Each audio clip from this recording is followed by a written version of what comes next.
আমরা আমাদের পার্সোনাল এবং প্রফেশনাল লাইফে যতই সামনের দিকে আগাবো ততই জীবনটা একটু বেশি প্যারাময় হবে, টাফ হবে, কমপ্লেক্সিটি থাকবে। কর্পোরেট ওয়ার্ল্ডে একটা টার্ম ইউজ করা হয়, বলা হয় দুনিয়া এখন আস্তে আস্তে ভুকা ওয়ার্ল্ড হয়ে যাচ্ছে।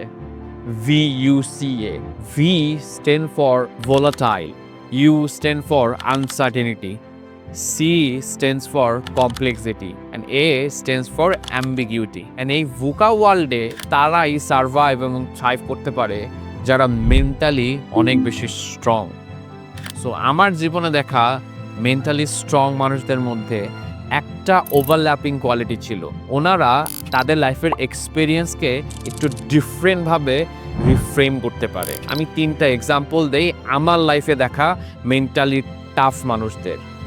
আমার একজন এক্স কলিগ যিনি খুব টাফ টাইমের মধ্যে দিয়ে গেছে পার্সোনাল লাইফে, ওনাকে যখন জিজ্ঞেস করা হয়েছিল ভাই কী অবস্থা, উনি বলল জিনিসটা খুব টাফ ছিল বাট ওইটা আমাকে ইমোশনালি রিজিলিয়েন্ট বানিয়েছে।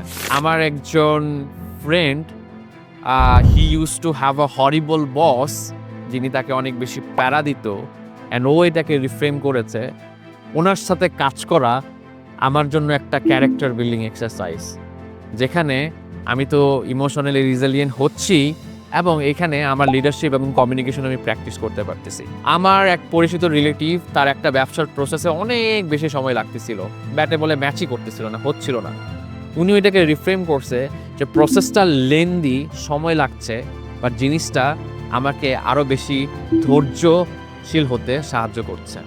সো আপনি যদি 3 জনের মধ্যে একটা কমন প্যাটার্ন দেখেন, তাদের লাইফে ডিফিকাল্ট টাফ সিচুয়েশন ছিল বাট তারা এটাকে একটু ডিফারেন্টভাবে রিফ্রেম করেছে, অ্যান্ড হয়তো এই জন্যই তারা মেন্টালি স্ট্রং।